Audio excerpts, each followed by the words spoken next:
katiba yetu hii ndiyo sheria yetu ya kwanza, ndiyo sheria mama. Je, Tanzania italazimika kubadilisha katiba yake ndani ya miezi 12? Nani kasema maendeleo yanaletwa na kitabu kilichotungwa kikaikwa hapa? Na swali la pili ni je, uamuzi huu wa Mahakama ya Afrika ya Haki za Binadamu unaweza kubadilisha mfumo wa uchaguzi nchini? Na kwa bahati nzuri, katiba si mali ya vyama vya siasa, si mali ya vyama vya siasa. Katiba ni ya Watanzania. Hatuwezi kuchipuka tu leta hivyo vitabu viwili ya nani? Ya Warioba iliyopendekezwa. Na hiyo katiba ya Kenya inasemaje? Katiba ya wapi inasema? Chukua kifungu hicho weka. Hatuendi hivyo. Haya ni maswali magumu na makubwa yanayokuja baada ya uamuzi mzito uliotolewa na Mahakama ya Afrika ya Haki za Binadamu na watu. Mahakama hiyo imeiamuru serikali ya Tanzania kufanya marekebisho ya katiba ndani ya kipindi cha miezi 12.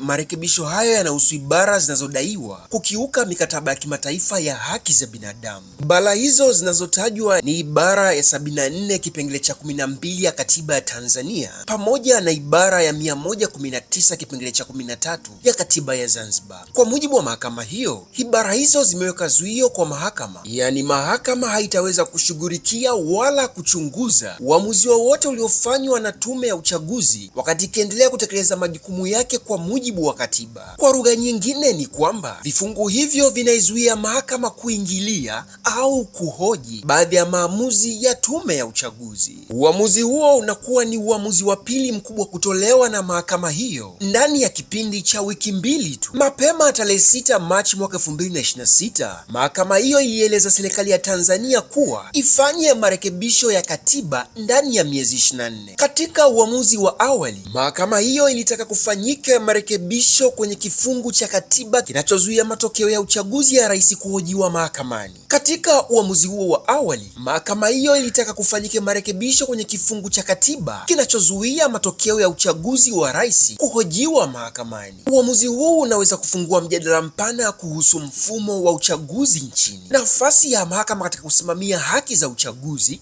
pamoja na uhusiano kati ya sheria za ndani na mikataba ya kimataifa ambayo Tanzania imeridhia. Kabla hatujaendelea na uchambuzi huu, swali ambalo ningetamani unijibu kwenye comment ni kwamba serikali ya Tanzania itatekeleza marekebisho haya ndani ya muda uliowekwa wa miezi 24 au mjadala wa kisheria na kisiasa utaendelea? Lakini je, unadhani uamuzi huu wa Mahakama ya Afrika ya Haki za Binadamu utaleta mabadiliko makubwa kwenye mfumo wa uchaguzi Tanzania, au unaona hakuna kitakachobadilika? Andika maoni yako kwenye comment section nami nitakujibu. Hii ni Harakati TV. Kwanza nikukumbushe, ibara ya 41 kipengele cha 7 ya katiba ya Tanzania inasema iwapo mgombea atatangazwa na tume ya uchaguzi kwamba amechaguliwa kuwa rais, basi hakutakuwa na mahakama yoyote itakayokuwa na mamlaka ya kuchunguza kuchaguliwa kwake. Sasa hukumu hiyo imetolewa Machi 6 mwaka 2026 na jopo la majaji 10 wa mahakama hiyo kufuatia maombi yaliyofunguliwa na Abdul Nondo, Deusdedit Lweimam,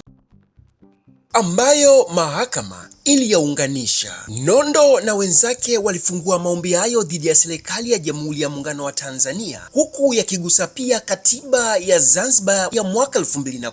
Majaji hao 10 waliotoa hukumu hiyo mahakamani hapo wamebaini ibara hizo mbili zinakiuka kifungu cha 3 kipengele cha 2 cha mkataba wa Afrika, kwani vinaondoa mamlaka ya mahakama kwa watu binafsi wanaotaka kupinga hatua za Tume Huru ya Taifa ya Uchaguzi INEC na Tume ya Uchaguzi Zanzibar yani ZEC. Serikali zimeamriwa kuchukua hatua zote muhimu za kikatiba na za kisheria ndani ya miezi 12 tangu kutolewa kwa hukumu hiyo, ili kuhakikisha ibara hizo zinafanywa marekebisho kuondoa ukiukwaji wa ibara ya 3 kipengele cha 2 na ibara ya 7 kipengele cha 1 ya mkataba huo. Pia serikali hizo mbili zimeamriwa kuwasilisha kwa mahakama hiyo ndani ya miezi 12 ripoti kuhusu hali ya utekelezaji wa uamuzi huo, na baada ya hapo, kila baada ya miezi 6 mpaka mahakama mahakama itakapoona utekelezaji kamili umefanyika. Mahakama imeamua serikali ya Jamhuri ya Muungano wa Tanzania kuchapisha hukumu hii ndani ya kipindi cha miezi mitatu kuanzia ilipotolewa kwenye tovuti ya mahakama na Wizara ya Katiba na Sheria, na ibaki humo kwa mwaka mmoja. Kwanza ni kurudishe nyuma kuhusiana na maombi hayo ya Nondo pamoja na wenzake mpaka wakafikia hatua ya kwenda mahakamani kupinga matokeo ya urais kuto kupingwa. Katika maombi yake, Nondo na wenzake ambao walitetewa na wakili Jebla Kambole na Priska Chogero walifungua maombi haya wakipinga ibara mbalimbali za katiba ya Jamhuri ya Muungano wa Tanzania ya mwaka 1977 na ya Zanzibar ya mwaka 2010.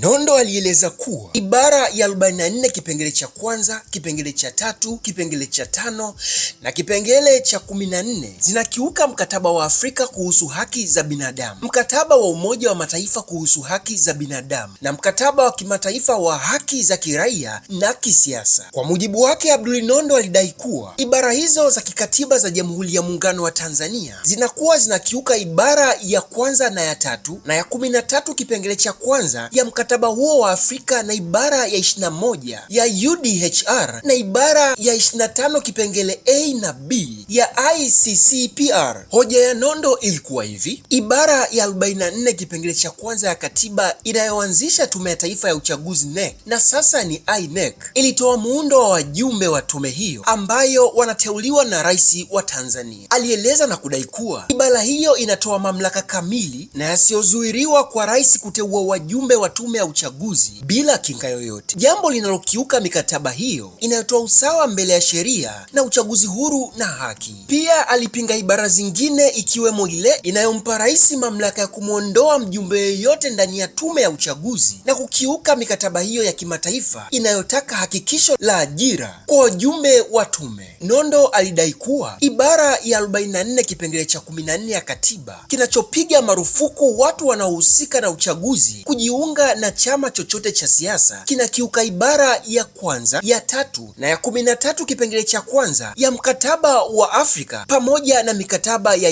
UDHR na ICCPR. Kwa upande wake, mleta maombi wa kwanza na wa pili wao walidai kuwa ibara ya 74 kipengele cha kwanza na 74 kipengele cha 12 ya katiba ya Tanzania na ibara ya 119 kipengele cha 13 ya katiba ya Zanzibar kinakiuka mikataba hiyo mitatu. Ibara hizo katika katiba ya Jamhuri ya Muungano wa Tanzania na ya Zanzibar zinasema hakuna mahakama yoyote itakayokuwa na mamlaka ya kuchunguza jambo lolote lililotendwa na tume ya uchaguzi katika kutekeleza madaraka yake. Vifungu vya katiba vilivyotajwa vinawanyima watu fursa ya kupata haki kiholela bila sababu za msingi, huku kwa wakati huo huo vikizuia jukumu la mahakama katika uhoji wa haki hapa nchini. Sasa na haya ndiyo yalikuwa majibu ya serikali. Serikali kwa upande wake, ambapo iliwakilishwa na Dr. Ali Poshi ambaye ni wakili mkuu wa serikali, alipinga maombi hayo akisema mahakama hiyo haikuwa na mamlaka ya kusikiliza maombi hayo ya Nondo na wenzake. Katika pingamizi lingine, serikali iliomba mahakama ione kuwa maombi hayo hayajatimiza masharti ya kukubalika yaliyowekwa katika kifungu cha 56 kipengele cha 6 cha mkataba, ikisomwa pamoja na kanuni ya 50 kipengele cha 2F ya kanuni za mahakama hiyo. Hata hivyo, mapingamizi hayo yalikataliwa na mahakama ikasema inayo mamlaka ya kusikiliza na kuamua juu ya maombi hayo na shauri hilo kusikilizwa. Katika majibu yake, serikali iliiomba mahakama itamke kuwa ibara ya 44 kipengele cha kwanza, cha 3, cha 5 na cha 14 za katiba hazikiuki mikataba ya kimataifa iliyotajwa, hivyo ipe nafuu itakayoona inafaa na kutupa maombi hayo kwa gharama. Mahakama, baada ya kusikiliza mawasilisho ya pande zote mbili, jopo la majaji hao 10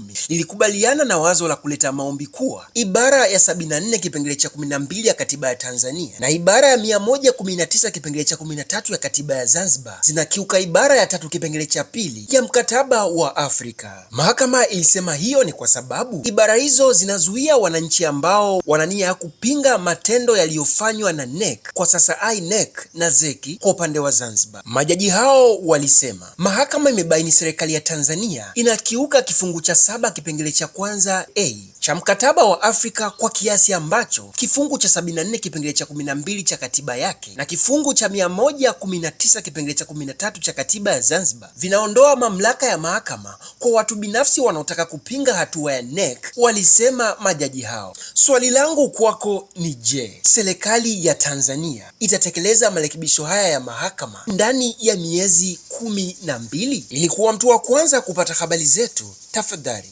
usisahau kusubscribe, kulike na kucomment.